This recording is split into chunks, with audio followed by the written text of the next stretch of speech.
Yeah, good morning, church.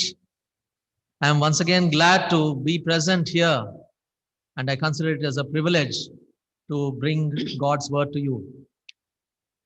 మరొకసారి దేవుని సన్నిధిలో నిలబడి దేవుని వాక్యాన్ని మీ గమనానికి తీసుకురావడానికి దేవుడు నాకు ఇచ్చినటువంటి ఈ అవకాశాన్ని బట్టి ఇది గొప్ప ఆధిక్యతగా నేను భావిస్తూ ఉన్నాను.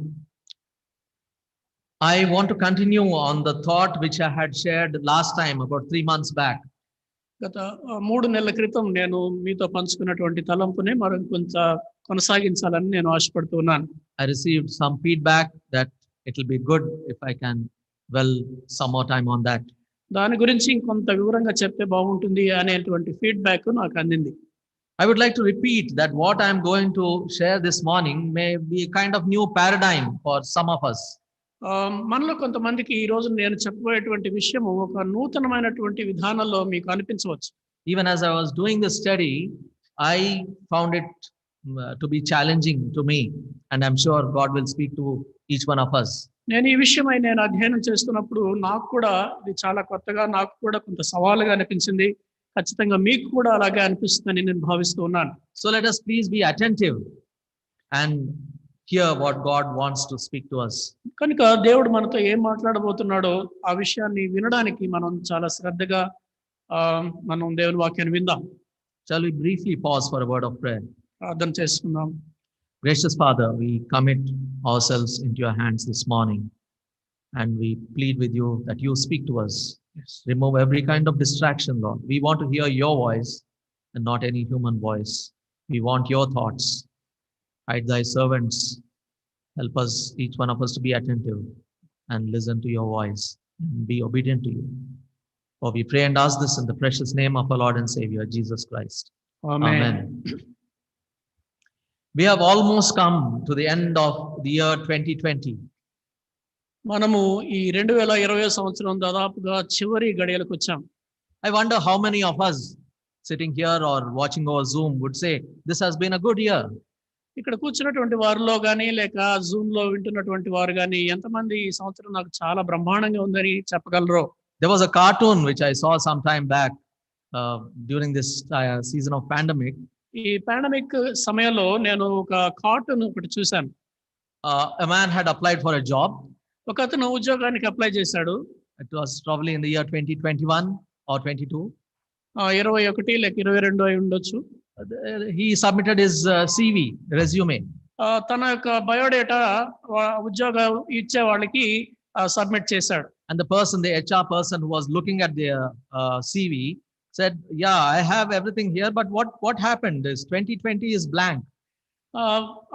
హెచ్ఆర్ పర్సన్ తన యొక్క సివి బయోడేటా చూస్తూ అంతా బాగానే ఉంది, కానీ ఈ 2020 సంవత్సరం ఏమైంది, అది ఖాళీగా ఉంది అని అడిగాడు. What were you doing that year? ఆ సంవత్సరం నువ్వు ఏం చేస్తూ ఉండావు? And that person said, I was washing my hands. అతను అన్నాడు, నేను నా చేతులు కడుక్కుంటూ ఉన్నానండి అని చెప్పాడు. Okay, that was just a jocular one. Yeah, I do not know what each one of us did, but I'm sure the Lord, as we were just praying also and remembering, there were so many lessons which the Lord taught us. మనం ఏం చేశామో ఈ 2020 సంవత్సరంలో మనకు తెలుసు. కనుక దేవుడు మనందరికి కూడా ఖచ్చితంగా ఇంత అమూల్యమైనటువంటి విలువైన పాఠాలు నేర్పించాడని మాత్రం నేను చెప్పగలను. Some of us went through weddings. Either you were wed or you attended some weddings, your relatives. మనలో కొంతమంది మీ పెళ్లిళ్లకు హాజరై ఉంటాము. బహుశా మీ సొంత పెళ్లికైనా హాజరై ఉండాలి, లేదా మీ బంధువుల పెళ్లిళ్లకు, తెలిసిన వాళ్ళ పెళ్లిళ్లకు హాజరై ఉంటారు. And into some of our families there were additions of babies. మనలో కొంతమందికి మన ఇంట్లో కొత్తగా చేరిన వారు ఉన్నారు, కొంతమంది చిన్న పిల్లలు పుట్టిన వాళ్ళు ఉన్నారు. There was joy while there was also a challenge. ఒకవైపు సవాళ్లతో పాటు కొంత సంతోషం కూడా మనం అనుభవించాం. Some of us faced financial challenges. మనలో కొంతమంది ఆర్థికంగా కొన్ని సవాళ్లు ఎదుర్కొన్నారు. Loss of job, ఉద్యోగాలు పోయినాయి. 30% salary or 50% salary for what we were getting. జీతంలో వచ్చే దాంట్లో మనకి 30% 60% మనకు వచ్చి ఉంటున్నది. Some through sickness and hospitalization. కొంతమంది అనారోగ్యం పాలయ్యారు, ఆసుపత్రులు పాలయ్యారు. And some of us sadly through bereavement. కొంతమంది మనలో మన ప్రియమైనటువంటి వారిని కోల్పోయి దుఃఖంలో కూడా ఉండి ఉంటాం. These happen most every year. ఇవి ప్రతి సంవత్సరం జరుగుతూనే ఉంటాయి. But this year it has been unprecedented. కానీ ఈ సంవత్సరము ఇంతవరకు మనం ఎప్పుడు కూడా ఇలాంటి పరిస్థితి చూడలేదు. All of us across the world మనమందరం కూడా ప్రపంచం అంతా కూడా ఈ పరిస్థితి గుండా వెళ్ళాం. without any exception, equally went through difficult time of this pandemic. ఎవ్వరికి కూడా ఎలాంటి మినహాయింపు లేకుండా ప్రపంచవ్యాప్తంగా అందరూ కూడా ఈ భయంకరమైన పరిస్థితుల గుండా వెళ్ళారు. Various forms of difficulties we underwent. మనం ఎన్నో రకాల కష్టాల గుండా వెళ్ళాం. And it has not yet ended yet. We do not know when the vaccine will actually come to third world countries like us. ఇది ఇంతటితో ఆగిపోయా అనుకోవడానికి లేదు. మనలాంటి దేశాలకి, పెద్ద దేశాలకి వ్యాక్సిన్ ఎప్పుడు వస్తుందో కూడా మనకు తెలియదు. But God in his sovereignty has allowed this, and we know that he has the highest purpose. దేవుడు తన సర్వాధికారాన్ని బట్టి, సార్వభౌమాధికారాన్ని బట్టి దీన్ని అనుమతించాడు. ఆయనకు దీని వెనుక ఏదో ఒక గొప్ప ఉద్దేశమే ఉండి ఉంటుంది. So looking back into the year, while we do our introspection, how many of us can testify that it has been a good year? మనము ఈ విధంగా మనల్ని ఆత్మ పరిశీలన చేసుకుంటూ గతించిన సంవత్సరాన్ని ఒకసారి వెనక్కి తిరిగి చూసుకుంటూ మనలో ఎంతమంది ఈ సంవత్సరం నాకు చాలా మంచి సంవత్సరంగా ఉందని చెప్పగలం? I think many of us will. మనలో చాలా మంది చెప్పగలం ఆ మాట. In spite of the difficulties which we had to face, most of us had good time with families together. మనకు ఇన్ని కష్టాలు ఎదురయ్యినప్పటికీ కూడా, ఈ కష్టాలన్నిటిలో కూడా మనలో చాలా మంది మన కుటుంబాలతో ఎంతో చక్కని సమయాన్ని గడిపాం. Because some of us have jobs which kept us away from home for a long time. But during the lockdown, we were together. మనలో కొంతమంది ఉద్యోగరీత్యా గతంలో కుటుంబాలకు చాలా దూరంగా ఎక్కువ కాలం బయట ఉండాల్సిన పరిస్థితులు ఉన్నాయి. కానీ ఈ సమయంలో మనం దగ్గర ఉండగలిగినాం. For several days, if not months. ఒకవేళ నెలలు కాకపోయినా అనేక రోజులు మనం కుటుంబాలతో కలిసి ఉన్నాం. Some of us individually could spend good time with the Lord. మనలో వ్యక్తిగతంగా కొంతమంది మీ ప్రభువుతో మంచి సమయాన్ని గడపగలిగాం. Studying his word. ఆయన వాక్యాన్ని చదువుకుంటూ ఉన్నాం. Some of us could spend extra time with friends and other family members, extended family members, getting together either through Zoom or whichever, and spend time qualitatively. మనలో కొంతమంది మన స్నేహితులతో కావచ్చు, మన బంధుమిత్రులతో కావచ్చు, లేకపోతే వేరే విధంగా మనము ఎక్కువ సమయం గడపగలిగి ఉన్నాము. జూమ్ ద్వారా కావచ్చు, వ్యక్తిగతంగా కావచ్చు.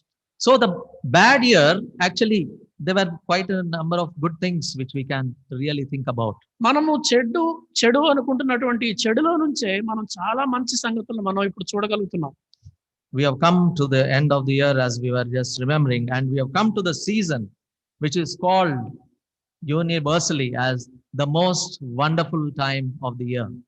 అంత మాత్రమే కాకుండా ఈ సంవత్సరం చివరిలోకి రావడమే కాకుండా ప్రపంచవ్యాప్తంగా ఎంతో అద్భుతమైనటువంటి సీజన్ లో కూడా మనం ఉన్నాం. People who call themselves Christians or God's children, in courts and outside courts, celebrate this and take time to holiday with their families and to be together. క్రైస్తవులుగా పిలువబడినటువంటి వారు, దేవుని బిడ్డలుగా పిలువబడుతున్నటువంటి వారు దేవునితోనూ అలాగే కుటుంబాలతోనూ చక్కగా మరి సమయాన్ని గడుపుతూ ఉన్నారు.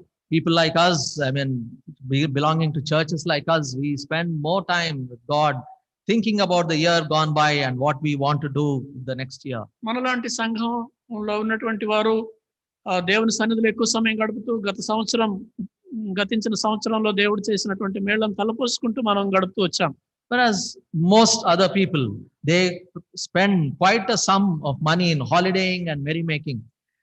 బయట వాళ్ళు చాలా మంది ఎంతో డబ్బు వెచ్చించి వాళ్ళు సెలవుల కోసం కాకపోతే లేకపోతే వాళ్ళు సంతోషంగా ఉండటం కోసం ఎంతో డబ్బు వెచ్చించి ఆనందిస్తూ ఉన్నారు.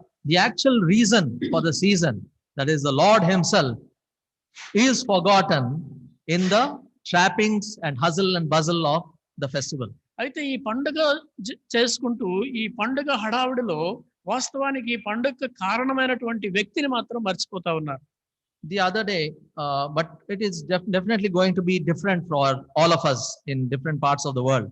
అయితే ఖచ్చితంగా ప్రపంచంలో ఆ ప్రాంతాల్లో ఉన్నటువంటి వారికి ఖచ్చితంగా ఈసారి భిన్నంగా ఉండబోతా ఉంది. The other day I heard over television the British Prime Minister saying, we don't want anyone to have restrictions, but in the interest of your health and the health of your dear ones, please have small Christmas, small gatherings and a short time of Christmas.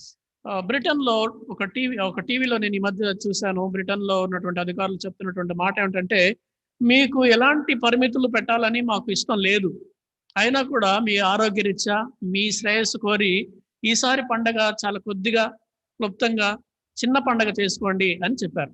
So there are some challenges for those who wanted to spend otherwise lavishly or whichever way. కనుక ఏ విధంగా కొంత ఎక్కువగా ఖర్చు పెట్టుకోవాలి, సంతోషించాలనుకున్నటువంటి వారికి ఈసారి కొన్ని పరిమితులు ఉన్నాయి. In a sense, one special family about 2000 years ago underwent challenges during this time. ఒక విధంగా ఇదే కాలంలో చాలా కాలం క్రితం ఒక కుటుంబము అనేకమైనటువంటి కష్టాల గుండా వెళ్ళింది. The world's greatest birth of all times was taking place in a small town called Bethlehem. ఈ ప్రపంచంలోనే అతి గొప్ప జననం ఏదైనా ఉంది అంటే ఆ జననము బెత్లెహేము అనేటువంటి నగరంలో, ఆ ఊరిలో జరిగింది. While the challenges which Joseph, the father, and Mary, the mother of the little child, have been difficult, there was one matter which is of even more greater importance, which we have to consider. ఆ రోజున పుట్టినటువంటి శిశువు తల్లిదండ్రులు చాలా కష్టాల గుండా వెళ్ళినప్పటికీ, ఎన్నో ఇబ్బందులు ఎదుర్కొన్నప్పటికీ కూడా ఆ పుట్టుక వలన యొక్క గొప్పతనం చాలా గొప్పది, అది ఎంతో గొప్పదని మనం చెప్పుకోవాలి. I want us to focus on that important matter this morning. ఆ గొప్ప విషయం గురించి ఉదయకాలము మీ గమనాన్ని ఉంచాలని నేను కోరుతూ ఉన్నాను. So that is why I want to just title this the incarnate slave or servant of the Lord. శరీరధారి అయినటువంటి దేవుని సేవకుడు, దేవుని దాసుడు అనేటువంటి శీర్షిక నేను పెట్టాను. Let us turn to Philippians chapter 2 verse 6 and 7. ఫిలిప్పీయులకు రాసిన పత్రిక 2వ అధ్యాయము 6-7 వచనాలు చదువుదాం. I request Simon to read it in Telugu. Philippi 2:6-7. ఆయన దేవుని స్వరూపము కలిగిన వాడయుండి దేవునితో సమానముగా ఉండుట విడిచిపెట్టకూడని భాగ్యమని ఎంచుకొనలేదు గాని మనుష్యుల పోలికగా పుట్టి దాసుని స్వరూపమును ధరించుకొని తను తానే రిక్తునిగా చేసుకొనెను. Yes, I am focusing on verse 7. I am reading it from 3 different versions so that we will have an understanding of what each version says. నేను ముఖ్యంగా 7వ వచనాన్ని చూస్తా ఉన్నాను. దీన్ని వివిధ వర్షన్స్ లో ఎలా ఉందో దాని మీద మీ గమనానికి తీసుకురావాలని ఆశపడుతున్నాను. I am reading from the New American Standard Bible. It says, but emptied himself by taking the form of a bond servant and being born in the likeness of men. ఆయన ఒక కట్టు బానిసగా ఆ రూపాన్ని ధరించి తనను తాను రిక్తునిగా, తనను తాను ఖాళీగా చేసుకున్నాడు అని NASB లో ఉంది. The Common English Version CEV says, instead he gave up everything and became a slave when he became like one of us. CEV version ఏముందంటే ఆయన మనలాగే మన వంటి వాడైనప్పుడు ఆయన సమస్తాన్ని విడిచిపెట్టి ఒక దాసుడిగా అయ్యాడు. And the same verse in NKJV says, but made himself of no reputation, taking the form of a servant and coming in the likeness of men. NKJVలో ఏముందంటే ఆయన ఎలాంటి గొప్పతనం అనేది లేకుండా ఒక దాసుని స్వరూపం ధరించి, అనగా ఒక బానిస స్వరూపం ధరించి ఆయన మానవ రూపంలో ఈ లోకానికి వచ్చాడు అని ఉంది. In his incarnation, the Lord, the omnipotent God, the almighty God, the all-powerful God, the eternal one who existed from beginning, who does not have any beginning or the end, and the all-knowing God, the great I am, the self-existent God, the omnipresent God, all these attributes, what he had, he took on flesh like you and me. సర్వశక్తిమంతుడు, సర్వాధికారి, సార్వభౌముడు, శాశ్వత కాలము ఉన్నటువంటి వాడు, అనంతుడైనటువంటి ఈ దేవుడు, ఉన్నవాడను అని చెప్పినటువంటి దేవుడు ఆయన నరావతారిగా మారినప్పుడు మన వంటి శరీరాన్ని ధరించాడు. He became bound to time and space. He whom the heaven and the highest heavens cannot contain, who lives in unapproachable light, became bound to time and space. భూమి ఆకాశాలు పట్టజాలనటువంటి గొప్ప దేవుడు, అనంతుడైనటువంటి దేవుడు, సమీపింపరాని తేజస్సులో ఉన్నటువంటి ఆ దేవుడు కాలానికి పరిమితుడయ్యాడు. He was born as a small helpless baby who had to be cared for and taken care of by human parents. మానవ తల్లిదండ్రులు పట్టించుకోవాల్సినటువంటి అక్కర కలిగినటువంటి ఒక నిస్సహాయమైనటువంటి శిశువుగా ఆయన ఈ లోకంలో జన్మించాడు. Let us dwell briefly on how he emptied himself and to what extent, briefly dwelling on that thought. ఈ రోజున మనం ఆయన ఎంతవరకు తను తగ్గించుకున్నాడో అనేటువంటి విషయాన్ని మనం క్లుప్తంగా చూద్దాం. Born to the virgin young girl Mary, who hailed from an obscure village called Nazareth. ఎక్కడో ఒక నజరేతు అనేటువంటి కుగ్రామానికి చెందినటువంటి ఒక మరియా అనేటువంటి ఒక అమ్మాయికి ఆయన పుట్టాడు. Because it is mentioned in the word of God and we have been knowing it through ages, I mean many years, we have become familiar, and places like Nazareth, Bethlehem, they speak a lot to us. ఈ నజరేతు బెత్లెహేము అనేటువంటి ఊర్ల పేర్లు మనం ఎప్పటి నుంచో వింటున్నాం కాబట్టి మనకు బాగా పరిచయం అయిపోయాయి. కానీ వాటి వెనుక ఎంతో అర్థాలు ఉన్నాయి. Yeah, but at that point of time they were small, obscure, not little known to the then world. అయితే అప్పుడు ఆ రోజుల్లో ఈ నజరేతు బెత్లెహేము అనేటువంటివి ఎవరికి పెద్దగా తెలియనటువంటి మా పల్లెటూరు గ్రామాలు. But a few hundred years even before the Lord came, it was already announced or prophesied that he is going to be born in Bethlehem, because that was the place where King David was born, in the line of King David. అయితే ఆయన పుట్టడానికి ముందుగానే కొన్ని వందల సంవత్సరాల క్రితమే పలానా ఊరిలో బెత్లెహేము అనేటువంటి గ్రామంలో ఒక శిశువు పుడతాడు అనేటువంటి దావీదు వంశావళిలో పుడతాడు అనేటువంటి ప్రవచనం ముందుగానే చెప్పబడింది. And in his incarnation, the Lord emptied himself of all glory which he had when he was with the Father. అంత మాత్రమే కాదు, ఆయన నరావతారిగా అయినప్పుడు ఆయనకు ఒకప్పుడు తండ్రితో ఉన్నటువంటి తనకున్నటువంటి మహిమనంతటిని కూడా విడిచిపెట్టాడు. All the majesty, being equal with God in every respect, all the majesty which he enjoyed, the royalty, he emptied himself of that. దేవునితో కూడా సమానుడిగా ఉన్నటువంటి ఆయనకున్నటువంటి ఆ మహోన్నతమైనటువంటి ఔన్నత్యము, ఆ గొప్పతనము, ఆ తేజస్సు, అవన్నిటిని కూడా ఆయన విడిచిపెట్టాడు. Leaving all that, he came to such a place where there was no place for him to be born. అవన్నీ విడిచిపెట్టినటువంటి ఆయన ఎలాంటి స్థలానికి వచ్చాడంటే, ఆయనకి కనీసం తగినటువంటి స్థలం కూడా దొరకనటువంటి చోటుకి ఆయన వచ్చాడు. The ruler of the world, the Almighty God, whom the earth and heaven cannot contain, could not find a place to be born decently. ఈ లోకాధికారి, లోకాన్ని పాలించేటువంటి వాడు, సర్వశక్తుడైనటువంటి దేవుడు, భూమి ఆకాశాలు కూడా పట్టలేనటువంటి అంత గొప్ప అనంతుడైనటువంటి దేవుడు ఒక సామాన్యమైనటువంటి ప్రదేశంలో ఆయన పుట్టవలసి వచ్చింది. We don't think about such things often. Maybe during this time, every year, we keep thinking about that. But what? I mean, such a great God who is beyond our imagination, who is infinite, became so low and humbled himself. ఇలాంటి విషయాల గురించి ఎప్పుడో ఈ కాలంలోనే, ఇలాంటి సమయంలోనే మనం ఆలోచిస్తాం. కానీ అంత గొప్ప అనంతుడైనటువంటి దేవుడు ఒక సామాన్యుడిగా ఈ లోకంలో పుట్టవలసినటువంటి పరిస్థితి వచ్చింది. Born in a very smelly, maybe different kinds of smells, the dung, the urine, the feeding trough was his manger, the cradle, whatever. That was his dwelling place when he was born. ఆయన పుట్టినటువంటి ప్రదేశము భయంకరమైనటువంటి పశువులు అక్కడ మేత మేస్తూ తాగుతూ లేకపోతే అవన్నీ చేస్తూ అక్కడ ఉన్నటువంటి ఎంతో భయంకరమైనటువంటి దుర్వాసన వచ్చేటువంటి స్థలంలో ఆయన జన్మించాడు. No soft clothes for the King of Kings, no royal clothes or robes or something to make him more comfortable, but just strips of cloths, as it is mentioned, swaddling cloths. రాజాదిరాజు అయినటువంటి ఆయనకు సౌకర్యవంతంగా ఉండేటువంటి మెత్తటి బట్టలంటూ ఏమి లేవు. కానీ దేవుని వాక్యంలో మనం చూస్తే ఆయన పొత్తి గుడ్డలలో, అనగా మామూలు గుడ్డ పీలికల లాంటి ఒక చిన్న చిన్న బట్టలతోటి ఆయన చుట్టబడ్డాడు.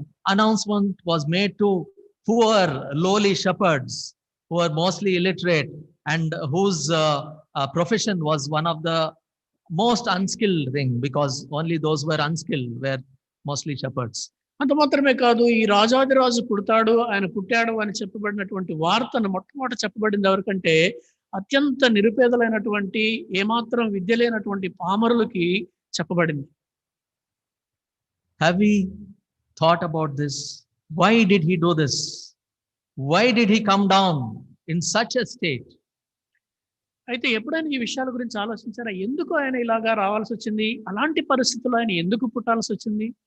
We know from the word that he definitely came to reach out to the poor, the broken-hearted, the contrite in spirit. అయితే మనకు తెలుసు, దేవుని వాక్యంలో నుంచి మనం చూస్తాం, ఆయన పేదలకు హితవత్సరాన్ని ప్రకటించడానికి, విరిగి నలిగినటువంటి వారిని బలపరచడానికి ఆయన ఈ లోకానికి వచ్చాడు.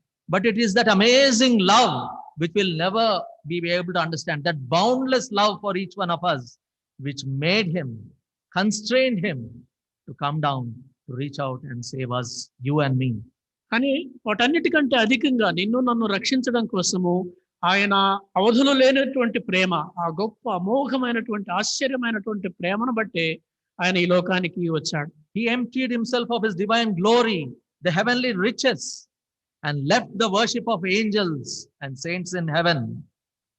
ఆయన దివ్య మహిమనంతటిని కూడా, అక్కడ ఉన్నటువంటి సమస్తాన్ని విడిచిపెట్టి, దేవదూతల ఆరాధనను విడిచిపెట్టి ఈ లోకానికి వచ్చాడు. He submitted himself to utter poverty, misunderstanding, denial, unbelief, slander and abuse. ఈ లోకంలో ఆయన పుట్టినప్పుడు భయంకరమైనటువంటి కడు దారిద్ర్యంలో, కడు పేద కుటుంబంలో పుట్టాడు.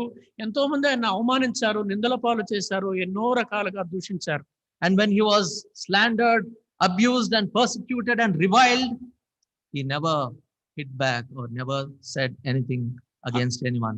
That is the extent to which an almighty, omnipotent God humbled himself. ఎదుటి వాళ్ళు ఆయనని నిందిస్తూ, దూషిస్తూ, చెడ్డ మాటలు మాట్లాడుతూ ఉన్నప్పుడు సర్వాధికారి అయినటువంటి, సర్వశక్తుడైనటువంటి ఆ దేవుడు తిరిగి పల్లెత్తు మాట అనలేదు వాళ్ళని. He was in all respects equal to God. That is what John 1 tells us. In every aspect, he was equal to God the Father, and the three were enjoying eternal fellowship with one another. ఆయన అన్ని విధాలా ఏ విధంగా చూసుకున్నా కూడా తండ్రితో సమానుడైనటువంటి వాడు. ఆ త్రిత్వంలో, దైవత్వంలో ఉన్నటువంటి ఆయన ఈ లోకానికి వచ్చాడు. And though he said to his disciples and to his children, I and my Father are one, in John 10:30, you don't need to see that. But I and my Father are one, is what he declared. అంత మాత్రమే కాదు, యోహాను సువార్త 10వ అధ్యాయంలో మనం గమనించినట్లయితే తన శిష్యులతో మాట్లాడుతూ నేను తండ్రి ఒకటే అని కూడా చెప్పాడు. But he humbled himself and submitted to the will of God the Father. అయినా సరే తను తాను తగ్గించుకొని తండ్రి చిత్తానికి తను తాను లోబరుచుకున్నాడు. I do not seek my own will, but the will of him who sent me. నా చిత్తం కాదు కానీ నన్ను పంపిన వాని చిత్తాన్ని జరిగించడానికే నేను వచ్చాను అని చెప్పాడు. Though fully and completely God, he did not exercise his divine attributes when being accused or persecuted. ఆయన సంపూర్ణంగా దేవుడే అయ్యుండి ఆయన ఎదుటి వాళ్ళు నిందిస్తున్నప్పుడు, దూషిస్తున్నప్పుడు తన దైవత్వాన్ని తన కోసం ఏమాత్రం ఉపయోగించుకోలేదు. As he himself said, he could have asked legions of angels to come and destroy the persecutors who were persecuting him, the soldiers. కానీ ఆయనే స్వయంగా చెప్పాడు, ఒకవేళ ఆయన్ని హింసించడానికి, ఆయన్ని బాధ పెట్టడానికి వచ్చినటువంటి వాళ్ళను ఆయన కోరుకునుంటే వేలాది దూత గణాలు దిగివచ్చి వారిని నాశనం చేసి ఉండేవాళ్ళు. And he exercised his humility to such an extent that he said, even the Son does not know the time of his return, though he was fully God. అంత మాత్రమే కాదు, ఆయన తను ఎంతగా తగ్గించుకున్నాడంటే, ఆయన దేవుడై ఉండి కూడా ఆయన ఏం చెప్పాడంటే, ఆ మనుష్య కుమారునికి ఆయన గడియ ఎప్పుడు వస్తుందో తనకు తెలియదు అని కూడా చెప్పాడు. Though he enjoyed, as was just mentioning, though he enjoyed that eternal companionship, God the Holy Spirit, for a brief time when he was on the cross, when he bore the sins and the wrath of God, he broke that and cried out, my God, why hast thou forsaken me? తండ్రి అయినటువంటి దేవునితో, పరిశుద్ధాత్మ దేవునితో అనిత్య సహవాసంలో ఆయన వారితో కూడా సమానుడైనటువంటి ఆ దేవుడు నీ కోసం, నా కోసం ఆయన కలువరి శిలువలో ఉన్నప్పుడు ఆ బంధం తెగిపోయి, నా దేవా నా నేల చేయి విడిచితివి అని కేక వేయాల్సి వచ్చింది. What a great God we have. What a Savior we worship. Have we been thinking about that? ఎంత గొప్ప దేవుడు, ఎంత గొప్ప రక్షకుడు మనకున్నాడు. అలాంటి రక్షకుడిని గురించి మనం ఆలోచిస్తున్నామా? Made himself of no reputation, completely becoming, willingly, voluntarily emptying himself and taking the form of a slave, as the actual original Greek word mentions. మనం చూస్తే ఆయన తను తాను దేవునితో సమానుడిగా ఉండగట విడిచిపెట్టకూడని భాగ్యం అని ఎంచుకోలేదు, కానీ మనుషుల పోలి కాబట్టి దాసునిగా, అనగా బానిస రూపం ధరించుకొని తను తానే రిక్తునిగా చేసుకున్నాడు. He owned no house. ఆయనకి సొంత ఇల్లు లేదు, no property or gold, సొంత ఆస్తి పాస్తులు ఏమి లేవు, not even a donkey, ఓ సొంత గాడిద కూడా లేదు ఆయనకి. rode on a borrowed donkey on ఆయన Palm Sunday. ఆయన మట్లాదివారం రోజున ఎవరి దగ్గర అరువు తెచ్చుకున్నటువంటి గాడిద మీద ఎక్కొచ్చాడు. Borrowed a room for even his last supper, తన చివరి భోజనం చేయడానికి ఎవరి ఇంటినో అరువుగా తీసుకున్నాడు ఆయన.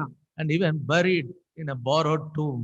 అంత మాత్రమే కాదు, మరణించినప్పుడు ఆయన అరువు తెచ్చుకున్నటువంటి సమాధిలో పూడ్చిపెట్టబడ్డాడు. Though the true King of Kings and the Lord of Lords, ఆయన రాజాది రాజు, ప్రభువులకు ప్రభు అయ్యుండి కూడా, through whom all things were made that were made, through whom everything exists, సమస్తము సృష్టిలో ఉన్నటువంటివన్నీ కూడా ఆయన మూలముగానే కలిగినవి అయ్యుండి కూడా he claimed nothing as his own, but కానీ willingly became a bond servant, a slave. తన సొంతమని తనది అనుకుంటూ ఏది కూడా చెప్పలేదు, కానీ ఒక బానిసగా దాసుని స్వరూపాన్ని ధరించుకున్నాడు.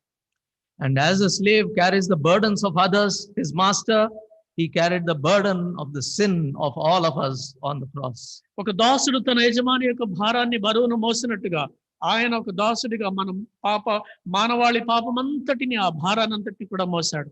And as a slave and a true servant, to be exemplary to his disciples, he washed their feet. ఒక దాసుడిగా తన శిష్యులకు మాదిరికరంగా ఉండడం కోసము ఆ శిష్యుల పాదాలను కూడా కడిగాడు ఆయన. The Greek word, as I was just mentioning, for taking the form of a servant in most of the Bibles translated, is actually doulos. మనం ఇంతకుముందు నేను చెప్పినట్టుగా ఈ దాసుడు అనే పదానికి వాస్తవంగా మూల భాషలో వాడినటువంటి పదము డోలోస్ అనేటువంటిది, which means actually slave. దాని అర్థం ఏంటంటే బానిస అని అర్థం. The word slave has been translated by most of the translators of the word of God as servant, because it was a more acceptable word. ఈ బానిస అనేటువంటి పదాన్ని చాలా మంది అనువాదకులు దాసుడు అనేటువంటి మాటగా అనువాదం చేశారు, ఎందుకంటే ఇదైతే అందరికీ ఆమోదయోగ్యంగా ఉంటుంది అని. Yeah, because slaves, even during the mid centuries, even during the times when Bible was translated, they were really very ill-treated and mistreated in many ways. Bible తర్జుమా చేస్తున్నటువంటి ఆ తొలి దినాల్లో కూడా బానిసలు అనేక మంది ఉన్నారు. వారిని ఎంతగానో దారుణంగా, హీనంగా చూసేటువంటి పరిస్థితులు ఉండేవి. The way they were persecuted and maltreated, it was horrific and horrendous for anyone to accept. బానిసల్ని ఎలా చూస్తారో, ఎంత దారుణంగా, ఎంత నీచంగా, ఎంత హీనంగా చూస్తారనేటువంటిది మనం దాన్ని చెప్పడానికి వీలు కాదు. That is why the word servant was used, is what is understood now after so many centuries. బహుశా అందుకనే ఏమో ఇప్పుడు మనకు అర్థమవుతుంది, అనేక శతాబ్దాల తర్వాత ఆ బానిస అనేటువంటి పదాన్ని ఉపయోగించకుండా దాసుడు అనే పదాన్ని ఉపయోగించారు. It seems it is actually used more than around 130 times in the New Testament, the word doulos or slave, in different areas of the Bible. బైబిల్లో మనం గమనించినట్లయితే ఈ డూలోస్ అనగా బానిస అనేటువంటి పదాన్ని దాదాపు 130 సార్లు ఉపయోగించారు. Now, who were slaves? Though we dwelt on it last time, 3 months back, I want to once again reiterate who are slaves, and let us look at some characteristics. ఈ బానిసలు ఎవరు, అసలు వాళ్ళు ఎలా ఉంటారు అనేటువంటి దాని గురించి నేను గతంలో చెప్పినట్టు మరొకసారి మీ గమనానికి తీసుకొస్తాను. Slaves were normally purchased from slave markets. They were markets just like animals market. They were also slave markets where people would go, look at them, look at their physique and different characters. Based on the merits, they would purchase them as slaves. ఈ బానిసల్ని బయట మార్కెట్లో కొంటారు. ఇప్పుడు మనకి పశువుల సంతలు ఉన్నట్టుగానే ఆ రోజుల్లో బానిసలను కూడా ఒక సంత ఉండేది. ఆ సంతలోకి వెళ్ళి అక్కడ ఉన్నటువంటి బానిసను చూసి వాళ్ళకి నచ్చి, వాళ్ళ ఆరోగ్యవంతంగా, వాళ్ళకు ఉన్నటువంటి పర్సనాలిటీని చూసి కొనుక్కుంటారు. Slaves were obviously considered as those who of the lowest strata in the society. సహజంగానే బానిసలు అంటే సమాజంలో అత్యంత అట్టడుగుకు చెందినటువంటి వారుగా భావిస్తారు. They were looked upon only as a piece of property. I have so many slaves. That is the kind of thing they were like boasting about. Like people say, I have so many cattle or I have so many buildings, whatever it is. They were looked upon as a piece of property, not an individual. ఈ రోజుల్లో మనం నాకు చాలా ఇన్ని ఆవులు ఉన్నాయి, ఇన్ని ఎద్దులు ఉన్నాయని చెప్పుకున్నట్టుగానే ఆ రోజుల్లో బానిసలు, నాకు ఇంతమంది బానిసలు ఉన్నారని చెప్పుకునే వాళ్ళు కేవలం ఒక ఆస్తిగా మాత్రమే వారిని చూసేవారు, పరిగణించేవారు. or even material property, like so many buildings, so many plots, so many houses, something like that. A non-entity, I mean, inanimate ఒక విధ property. ఒక విధంగా వాళ్ళని ఒక మామూలు వస్తువులాగా, ఒక ఇల్లు లాగానో లేకపోతే వేరే ఆస్తిలాగా, ఒక ప్రాణం లేని దానిలాగానే వాళ్ళని చూసేవారు. Let us look at some of the characteristics to better understand. ఇంకొంచెం మనం అర్థం చేసుకోవడానికి వారికి ఉన్నటువంటి లక్షణాలు చూద్దాం. They were exclusively owned by the master who purchased them. వారిని ఎవరైతే కొనుక్కుంటారో ఆ యజమానికే వారు సొంతం అవుతారు. They were bought with a price, some amount or whatever it is. కొంత వెల చెల్లించి వాళ్ళని కొనుక్కుంటారు. They had to be completely and constantly available and obedient to their master. Completely, constantly, 24/7. వాళ్ళు ఎవరైతే కొనుక్కుంటారో ఆ యజమానికి పూర్తిగా నిరాటంకంగా నిరంతరము అందుబాటులో ఉండాలి. They had to be singularly devoted, always devoted to their master and subject to his will, whims, fancies and pleasure. అంత మాత్రమే కాకుండా తమ యజమానికి ఇష్టాయిష్టాలకు అనుగుణంగా వాళ్ళు కోరినట్టుగా ఉండడానికి వాళ్ళ దగ్గరికే ఇక వేరే పని లేకుండా కేవలం యజమాని కోసమే వాళ్ళు బ్రతకాలి. And complete dependence on the master for everything. Their health problems, their physical, spiritual, emotional, whatever, dependence on the master and master alone. అంత మాత్రమే కాదు, వాళ్ళకున్న ప్రతి అవసరం కోసం, ఆరోగ్యం కావచ్చు, లేకపోతే వాళ్ళకున్నటువంటి మిగతా ఆహారం కావచ్చు, ఏదైనా సరే ప్రతి అవసరం కోసం కూడా వాళ్ళు యజమాని మీదనే ఆధారపడాలి. Whatever rewards they could get, if there was any reward at all, whatever rewards they could get, whatever discipline happened, it was meted out by their master. వాళ్ళకి ఏదైనా బహుమానం వచ్చినా లేకపోతే శిక్షలు వచ్చినా కూడా ఇవన్నీ కూడా వాళ్ళ యజమానులే వాళ్ళకు ఇచ్చేవాళ్ళు. Never enjoyed any citizenship of a place or a country or state. ఒక దేశానికో, ఒక ఊరికో, ఒక ప్రాంతానికో చెందినటువంటి వారుగా వాళ్ళకి ఎలాంటి పౌరసత్వం కూడా ఉండేది కాదు. They did not even imagine or know what is it to be called free, what is freedom. They were only confined to their master. వాళ్ళకి స్వేచ్ఛ, స్వాతంత్రం అనేటువంటి పదాలకు ఎలా ఉంటాయో కూడా తెలియదు. వాళ్ళు కేవలం వాళ్ళ యజమానులకు లోబడి ఉండాల్సిందే. No rights at all, no rights. They just simply belong to the master. వాళ్ళకి సొంతంగా ఎలాంటి హక్కులు ఉండవు, కేవలం వాళ్ళ యజమానికి చెందినటువంటి వారే. Now we have so many rights. I worked in an organization. We fought for child rights. We fought for the rights of the farmer, rights of so many laborers. There are so many people who have rights. ఇప్పుడైతే మనకు చాలా హక్కులు ఉన్నాయి. నేను ఒక పని చేసినటువంటి సంస్థలో మేము చిన్నపిల్లల హక్కుల కోసం పోరాడాం, రైతుల హక్కుల కోసం పోరాడాం. ఎన్నో రకాలుగా మనకు హక్కులు ఉన్నాయి. And now so many people have come up with so many things, women's rights, gay rights, whatever. So many things we hear nowadays.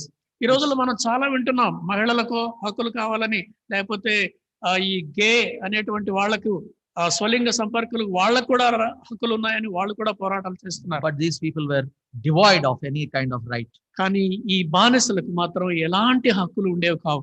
They could never own anything. They never owned anything, because whatever reward was given by the master and it was probably taken away or whatever it was, they did not own anything. వాళ్ళకంటూ నాది అంటూ వాళ్ళకి ఏది కూడా సొంతంగా ఏది కూడా ఉండేది కాదు. No legal recourse. They could not approach legally.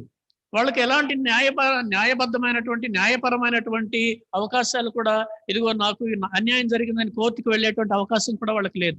They could not even testify, even if they have seen a murder or some heinous act happening before their very eyes. No one would consider they're testifying legally in any case. ఒకవేళ వాళ్ళ కళ్ళెదురుగా ఏదైనా హత్య జరిగినా, లేకపోతే ఏదైనా అన్యాయం జరిగినా, బలాత్కారం జరిగినా కూడా నేను చూశాను అని చెప్పడానికి ఒకవేళ చెప్పాలనుకున్నా కూడా వాళ్ళ సాక్ష్యం చెల్లదు. And they could never be part of a military, even though they might have been physically well fit. They would never be given that recognition, never be part of a military or defense of that country or that king. ఈ బానిసలు శారీరకంగా ఎంతో దార్ఢ్యంగా, ఎంతో బలిష్ఠులుగా ఉన్నప్పటికీ కూడా వాళ్ళ దేశానికి సంబంధించినటువంటి మిలిటరీలో, సైన్యంలో ఎలాంటి భాగం పాలు పంచుకోవడానికి వాళ్ళకి లేదు. However, there were some slaves who enjoyed the goodness of their masters. అయితే కొంతమంది బానిసలు ఉన్నారు, వాళ్ళ యజమానుల దగ్గర మంచి మరి కొన్ని అవకాశాలు పొందినటువంటి వాళ్ళు ఉన్నారు. The way they behaved, or probably the masters were compassionate, whatever it is, some of them who were really cared for very well. వాళ్ళ ప్రవర్తన బట్టో లేకపోతే యజమానికి వాళ్ళ మీద ఉన్నటువంటి అభిమానాన్ని బట్టో మొత్తానికి వాళ్ళని చాలా జాగ్రత్తగా చూసుకునే యజమానులు కూడా ఉన్నారు. They were treated kindly, compassionately, and sometimes even affectionately. వాళ్ళను చాలా దయతో, కనికరంతో, కొన్నిసార్లు ప్రేమతో కూడా వాళ్ళని చూసేవాళ్ళు. Sometimes they were, most of the times, for such kind of people, they were protected and even loved within the family of the master. కొన్నిసార్లు వాళ్ళను కుటుంబంలో వాళ్ళని కాపాడేటువంటి పరిస్థితులు, తర్వాత కుటుంబస్తులు, యజమానులు వాళ్ళని ప్రేమించేటువంటి పరిస్థితులు కూడా వాళ్ళకు ఉండేవి. From Roman history and the biblical history during that time, it seems some masters were so well bonded with their slave, they would share the most intimate things with only the slave, not even their wives or children. మన రోమా చరిత్రలో కనుక చదివినట్లయితే ఆ రోమాలో ఉన్నటువంటి బానిసల్లో కొంతమందికి ఎలాంటి ఇంట్లో పరిస్థితులు ఉండేవంటే వాళ్ళు చాలా అత్యంత ఆప్తులుగా ఇంట్లో వారికి సమీపస్తులుగా ఉండేవాళ్ళు. తన భార్యతో కూడా పంచుకోలేనటువంటి విషయాలు తమ సేవకులతో, దాసులతో పంచుకునేవాడు. So this was the silver lining of those good masters who had a special bonding, a deep, intimate, special bonding with friends. ఇది తమ With their బానిసలతోటి ఉన్నటువంటి మంచి ఆత్మీయ అనుబంధం ఉన్నటువంటి యజమానుల గురించినటువంటి విషయం ఇది. So when we think of that, when we think about the Lord Jesus, he was almost all this, except probably because he was truly God. He enjoyed certain things. He could do miracles, and sometimes he exercised those, but otherwise he became slave of God in every sense of it.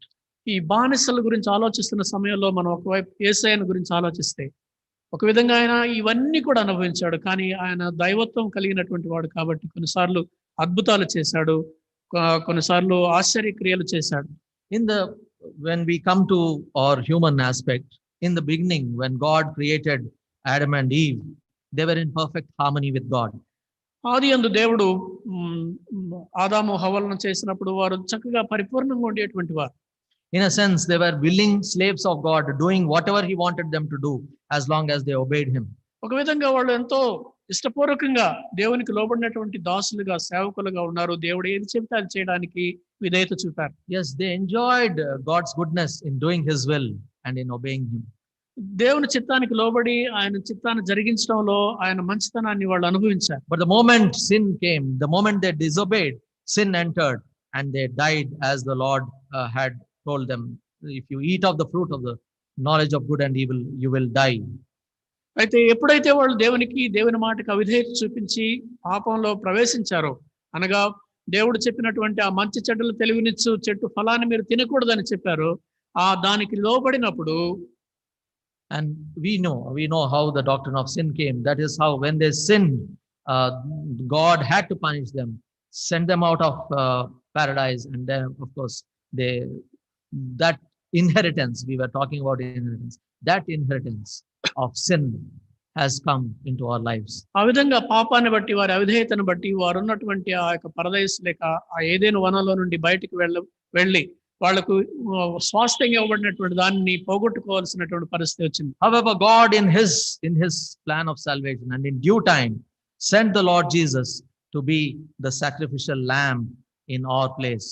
ఏదేమైనప్పటికీ దేవుడు తన యొక్క ప్రేమను బట్టి, తన అనంతమైనటువంటి ప్రణాళికను బట్టి తన కుమారుని లోకానికి బలియాగంగా అర్పించడం కోసము గొర్రెపిల్లగా ఆయన పంపించారు. So the Lord Jesus in his incarnation took upon the form of a bond slave and came down because he loves you and me. కనుక యేసుక్రీస్తు ప్రభువారు తన నరావతారిగా ఈ లోకంలోనికి వచ్చినప్పుడు ఆయన నిన్ను నన్ను ప్రేమించి మానవ రూపంలో ధరించి ఆయన ఈ లోకానికి వచ్చాడు. I remember a small song, one verse of that song. Why did he come down from his home up high? Why did he leave heaven knowing he would die? ఒక పాట నాకు గుర్తుకొస్తా ఉంది. ఆయన పరలోకానం అనేటువంటి ఆయన గృహాన్ని విడిచిపెట్టి ఆయన ఈ లోకానికి ఎందుకు వచ్చాడు? ఆయన చనిపోతానని తెలిసి కూడా ఈ లోకానికి ఎందుకు వచ్చాడు? He came down because he loves you and me. ఎందుకు వచ్చాడంటే ఆయన నిన్ను నన్ను ప్రేమించాడు కాబట్టి. He came down and paid the price for us, paid the ransom for our life, that we may be saved and we may become his own. He purchased and bought us. నిన్ను నన్ను రక్షించడం కోసం ఆయన తన రక్తాన్ని క్రయధనంగా చెల్లించి మనల్ని కొనుక్కున్నాడు. When someone saves us from death, suppose somebody is swimming and almost dying and someone comes and rescues, we will be forever indebted to that person, is it not? ఎవరైనా మనల్ని ప్రాణాపాయంలో ఉన్నప్పుడు, ఒకవేళ ఈత కొడుతూ నీళ్ళలో మునిగిపోతున్నప్పుడు ఎవరైనా మనం రక్షిస్తే వాళ్ళకు మనం జీవితాంతం రుణపడి ఉంటాం కదండి. How much more should we be to our God, who has brought us to an eternal inheritance, even as we were remembering. Eternal. He owns us through his redemptive work of purchasing us by his blood. అలాగైతే తన రక్తాన్ని ఇచ్చి మనల్ని కొనుక్కొని మనల్ని విమోచించినటువంటి ఆ గొప్ప నిత్య స్వాస్థ్యాన్ని మనకి ఇచ్చినటువంటి ఆ దేవునికి మనం ఇంకెంత రుణపడి ఉండాలి. Are we not, in other words, actually his slaves because he owned us through his redemptive work? ఒక విధంగా ఆయన యొక్క విమోచన కార్యం ద్వారా మనల్ని సొంతం చేసుకున్నాడు కాబట్టి మనం ఆయనకు చెందినటువంటి దాసులం కాదంటారా? We were purchased from the slave market of sin. We were slaves to sin. మనం పాపము అనేటువంటి సంతలో, పాపానికి బానిసలుగా ఉన్నటువంటి ఆ సంతలో అక్కడ నుండి మనల్ని కొనుక్కున్నాడు. We were slaves to sin, slaves to unrighteousness. మనం పాపానికి, దుర్నీతికి దాసులంగా ఉన్నాం.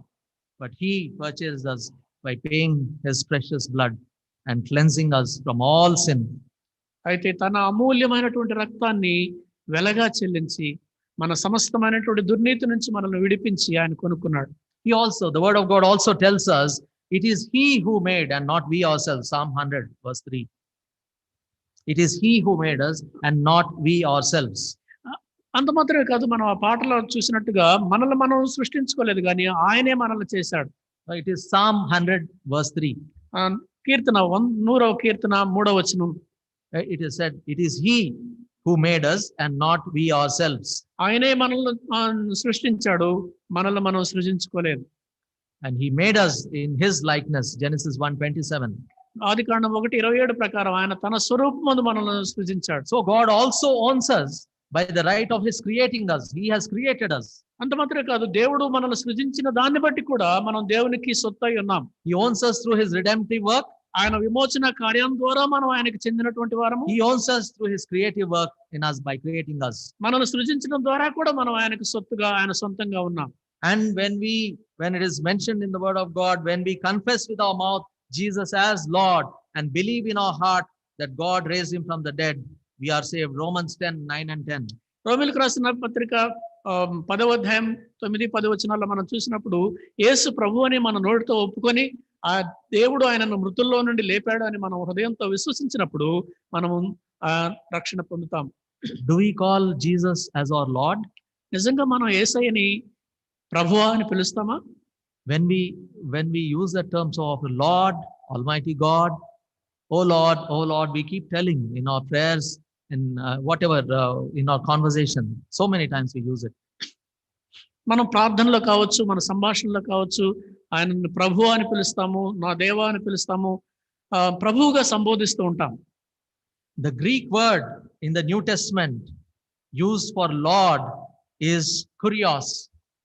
గ్రీకులో ఈ ప్రభు అనేటువంటి మాటకు వాడబడినటువంటి కొత్త నిబంధనలో వాడబడిన పదం ఏంటంటే కురియోస్. It is actually, it seems mentioned 747 times in New Testament. కొత్త నిబంధనలోనే అది దాదాపుగా 747 సార్లు ఉపయోగించబడింది. Just look at the importance. So many times the word Lord, which means sovereign master. ప్రభు అనేటువంటి పదం ఉపయోగించబడింది అనగా సర్వాధికారి అయినటువంటి యజమాని ఆయన. Is he our sovereign master truly, or have we become so familiar with that term which we use, Lord, Lord? ప్రభువా అని మనం అలవాటుగా వాడేస్తున్నామా, లేకపోతే నిజంగానే ఆయన మన జీవితంలో మనకు సర్వాధికారి అయినటువంటి ప్రభువుగా ఉన్నాడా? The Lord tells in John 13:13, you call me teacher and Lord, and you say, well, for so I am. He declares, I am indeed your Lord. యోహాను సువార్త 13వ అధ్యాయం 13వ వచనంలో ఆయన అంటాడు, మీరు నన్ను ప్రభువు అని బోధకుడు అని పిలుస్తున్నారు, నిజమే, నేను మీకు ప్రభువునే, అలాగ పిలవడం మంచిది అని చెప్పాడు. And as I was just mentioning, he is Lord because he also bought us with a price from slavery to sin. నేను ఇంతకుముందు చెప్పినట్టుగా మనం పాపంలో బానిసలుగా ఉన్నప్పుడు ఆయన వెల చెల్లించి మనల్ని కొనుక్కున్నాడు. And in Revelation, when the saints worship, it is mentioned in Revelation chapter 5 verse 9, you were slain and have redeemed us to God by your blood. He purchased us with his blood. అలాగే మనం ప్రకటన గ్రంథం 5వ అధ్యాయంలో కూడా మనం చూస్తాము, ఆయన నీవు నీ రక్తమును చెల్లించి మమ్మల్ని కొనుక్కున్నావు అని చెప్పి వారు ఆయన ఆరాధించడం కూడా మనం చూస్తా ఉన్నాం. In this light, do we truly call him Lord? Is he the Lord of every area and every aspect of our life? అయితే ఆయన నిజంగా మన జీవితంలో ప్రతి రంగానికి, ప్రతి విషయంలో కూడా నిజంగా ప్రభువేనా? We'll quickly look at how the disciples considered him as their Lord or Master. శిష్యులు, యేసు ప్రభు వారి శిష్యులు ఆయనను తమ ప్రభువుగా, యజమానిగా ఎలా పరిగణించారో ఒకసారి చూద్దాం. Disciples and saints in the New Testament, as it is mentioned. శిష్యులు కావచ్చు, కొత్త నిబంధనలో ప్రస్తావించబడినటువంటి పరిశుద్ధులు కావచ్చు. Romans chapter 1 verse 1. రోమీయులకు రాసిన పత్రిక 1వ అధ్యాయం Paul introduces himself. Paul, a slave, a doulos of Lord Jesus Christ. యేసుక్రీస్తు దాసుడును అని పౌలు తను తాను చెప్పుకుంటూ ఉన్నాడు. In loving devotion after what God did to him, Paul says he enslaved himself to Christ and says, I am a slave of the Lord Jesus Christ. తన జీవితంలో ప్రభువు చేసినటువంటి ఆ గొప్ప కార్యాన్ని బట్టి ఎంతో ప్రేమతో అపోస్తలుడైనటువంటి పౌలు తను అంటున్నాడు, నేను యేసుక్రీస్తుకు దాసుడిని అని చెప్పుకుంటున్నాడు. Writing from the prison, Paul writes to Timothy and says, Paul writes to the Philippians in chapter 1 verse 1 and again says, Paul and Timothy, slaves, douli of or bond servants of the Lord Jesus Christ. తను చెరసాలలో ఉండి ఫిలిప్పి సంఘానికి రాస్తూ పౌలు, Timothy అనేటువంటి యేసుక్రీస్తు దాసులమైన మేము అని పౌలు చెప్తూ ఉన్నాడు. Willingly enslaving themselves to the Lord Jesus Christ. ఎంతో సంతోషంగా తమను తాము యేసుక్రీస్తు ప్రభు వారికి బానిసలుగా చేసుకుంటున్నారు. Galatians chapter 1 verse 10, the second part, he says, if I am still trying to please men, I would not be a bond slave of Christ. Am I trying to please men? No, then I cannot be a bond slave. I want to be a bond slave. గలతీ పత్రిక 1వ అధ్యాయం 10వ వచనంలో అంటున్నాడు, నేను ఇప్పటికీ మనుషులను మెప్పించుకోరినట్లయితే నేను దేవునికి దాసుడిని కానేరను అని చెప్తూ ఉన్నాడు. He was willing to go through suffering. That is what he was mentioning there, than living, being a bond slave of Christ. ఆయన ఎంత శ్రమలకైనా ఓర్చడానికి ఇష్టపడుతున్నాడు. ఆయన దేవునికి దాసుడిగా ఉండడానికే ఇష్టపడుతూ ఉన్నాడు. James, who even though he was half brother of the Lord Jesus Christ, he says in James 1:1 again, James, a bond servant of the Lord Jesus Christ, of God and Christ. యాకోబు యేసు ప్రభువారికి స్వయాన సవతి తమ్ముడు అయినప్పటికీ కూడా ఆయన ఏమంటున్నాడంటే యేసుక్రీస్తు ప్రభువారికి దాసుడనైనటువంటి యాకోబు అని చెప్తున్నాడు. Jude did not believe in Christ until the resurrection. యూదా యేసుక్రీస్తు ప్రభువారు పునరుద్ధానుడయ్యేంత వరకు కూడా యేసయ్యను నమ్మలేదు. But he says, later he humbly accepts himself as a slave of Christ and says in Jude 1, Jude, a slave, a doulos of the Lord Jesus Christ. ఆ తర్వాత ఆయన ఎంతగానో ప్రభువును అంగీకరించినటువంటి వాడే చెప్తున్నాడు, తను తాను ఈ విధంగా పరిచయం చేసుకున్నాడు, యేసుక్రీస్తు దాసుడను అని పరిచయం చేసుకున్నాడు. And in the same Jude verse 4, two words are mentioned attributing the Lord. It is mentioned in Greek, I am reading to you, despotes and kurios. ఇక్కడ 4వ వచనంలో, యోధా పత్రిక 4వ అధ్యాయంలో 4వ వచనంలో ఆయన చెప్తున్నాడు, మొదటి Jude 4. యోధా 4వ వచనంలో ఆయన ఈ గ్రీకులో వాడినటువంటి డెస్పటోస్ అనేటువంటి ఒక పదము, అలాగే కురియోస్ అనేటువంటి పదాన్ని, అనగా అద్వితీయ నాథుడును ప్రభు అయిన యేసు క్రీస్తును అని చెప్తున్నాడు. That is mentioned in Telugu that way. Yes, అద్వితీయ నాథుడు ప్రభు అయిన యేసు. In NKJV it is mentioned only Lord God and our Lord Jesus. Despotes means actually absolute ruler. డెస్పటేస్ అని అంటే ఏంటంటే ఆయనే సర్వాధికారి, ఇంకా ఆయనకు మించిన వారు లేరు. And kurios I already mentioned, sovereign Lord. కురియోస్ అనగా సర్వాధికారి అయినటువంటి ప్రభు. That is how Jude, who did not believe him for a major part of his journey with the Lord, he finally said. ఈ యోధా గురించి మనం చూస్తే తన జీవితంలో ఎక్కువ కాలం తన ప్రభువుని నమ్మకపోయినప్పటికీ కూడా ఆ తర్వాత ఆయన అంటున్నాడు, అద్వితీయ నాథుడు ప్రభు అయిన యేసు అని, ఆయన ఒక్కడే నాథుడు అని చెప్తున్నాడు. Similarly in the letter to Titus and then Colossians mentioning about Epaphras, they all refer to themselves as slaves of Christ. ఆ తర్వాత మనం చూస్తే ఎపఫ్రా గురించి కానీ తీతు గురించి కానీ ఆయన వాళ్ళు చెప్పుకుంటూ మేమందరం కూడా యేసుక్రీస్తుకు దాసులం అని చెప్పుకుంటున్నారు. 2 Peter chapter 1 verse 1, Simon Peter, a slave and apostle, a doulos, a servant it is mentioned in our Bibles, but a slave of Jesus Christ. పేతురు రాసిన 2వ పత్రికలో మొదటి వచనంలో కూడా ఆయన చెప్తున్నాడు, యేసుక్రీస్తు దాసుడను అని చెప్తూ ఉన్నాడు. Revelation chapter 1 verse 1, John refers to himself and also all believers as servants, bond servants or dulai, slaves of Christ. ప్రకటన గ్రంథంలో కూడా మొదటి అధ్యాయంలో మొదటి వచనంలో అపోస్తలుడైన యోహాను చెప్తున్నాడు, భక్తుల గురించి కూడా చెప్తూ యేసుక్రీస్తు దాసులం అని చెప్పుకుంటూ ఉన్నారు. The Lord Jesus came down and willingly became almost like a slave for each one of us. యేసుక్రీస్తు ప్రభువారు సంతోషంగా ఈ లోకానికి వచ్చి మన కోసం ఆయన దాసుని స్వరూపం ధరించాడు. All the disciples, so whom we have just read about just now, they refer to themselves as slaves or bond servants of the Lord Jesus Christ. ఇప్పుడు మనం చదువుకున్నటువంటి శిష్యులందరూ కూడా యేసుక్రీస్తు ప్రభువారికి కట్టు బానిసలుగా చెప్పుకున్నారు. The Lord often said, I do only what my Father tells me to do. I only say what my Father tells me to say. I do the will of my Father, not my will. He prays in Gethsemane in his agony. యేసు ప్రభువారు కూడా తన స్వయంగా చెప్పుకున్నాడు, నేను నా తండ్రి చిత్తాన్ని జరిగించడానికి వచ్చాను, నా చిత్తాన్ని జరిగించడానికి కాదు కానీ తండ్రి చిత్తాన్ని జరిగించడానికి అని చెప్పాడు. గెత్సెమనే వనంలో కూడా ఆయన ప్రార్థనలో చెప్పాడు, తండ్రి నా చిత్తం కాదు నీ చిత్తమే నెరవేరునుగా అని చెప్పాడు. Willing, joyful obedience and submission to God the Father. తండ్రి అయిన దేవునికి ఎంతో సంతోషంగా విధేయత చూపుతూ వచ్చాడు. But such a kind of God, he also elevates us, his disciples and his children, to a different level of position. అలాంటి ప్రభువు తన శిష్యులమైనటువంటి తన దాసులమైనటువంటి మనల్ని కూడా వేరొక స్థాయికి హెచ్చిస్తా ఉన్నాడు. Yeah, we were just let us turn to John chapter 15. యోహాను సువార్త 15వ అధ్యాయం చూద్దాం. John chapter 15 and verse 15. యోహాను 15:15. Yeah, please read it. దాసుడు తన యజమానుడు చేయదాన్ని ఎరుగుడు గనుక ఇక మిమ్మల్ని దాసులని పిలువక స్నేహితులని పిలుచున్నాను. ఎందుకనగా నేను నా తండ్రి వలన విన్న సంగతులన్నిటినీ మీకు తెలియజేస్తుని. No longer do I call you servants or slaves, for a slave does not know what his master is doing. But I have called you friends, for all things that I heard from my Father, I have made known to you. A slave will never be able to know what his master is thinking or what he would not confide to the slave.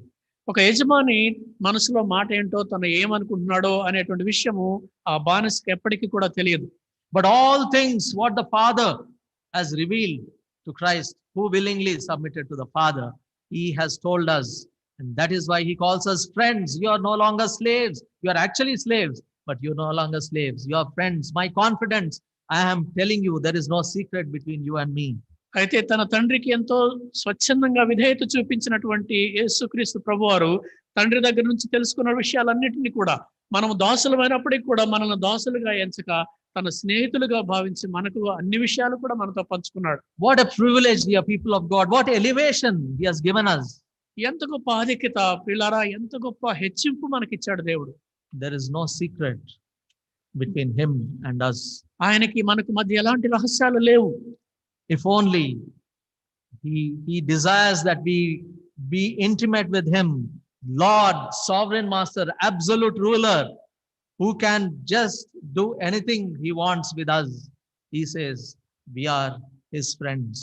సర్వాధికారి సార్వభౌముడైనటువంటి దేవుడు ఆయన కోరుకున్న ప్రతి పని ఆయనకి ఇష్టం వచ్చిన పని చేయడానికి సాధ్యమైనటువంటి దేవుడు అంటున్నాడు, మీరు నాకు చెందినటువంటి వారు అని చెప్తున్నాడు. I have not hidden anything from you. మీకు చెప్పకుండా నేను ఏది కూడా దాచలేదు అని చెప్తున్నాను. All that my Father has told me, I have revealed. We have it in our word.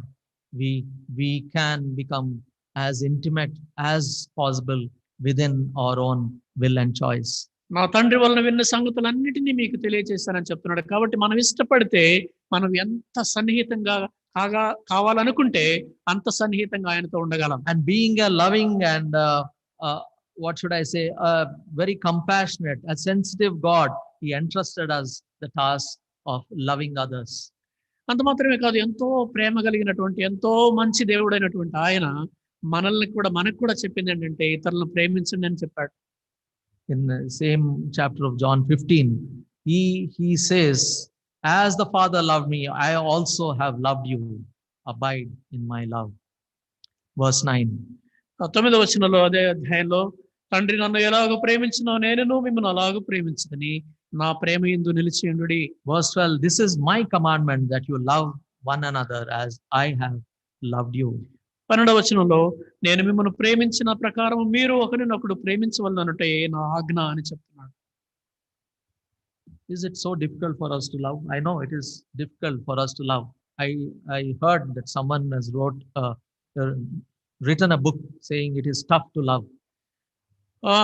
ప్రేమించడం కష్టమే కదండి. నేను ఒక పుస్తకం చూశాను. ఒక ఆయన పుస్తకం రాశాడు, ప్రేమించడం చాలా కష్టం అని. అటువంటి శీర్షికతో ఉన్న పుస్తకం.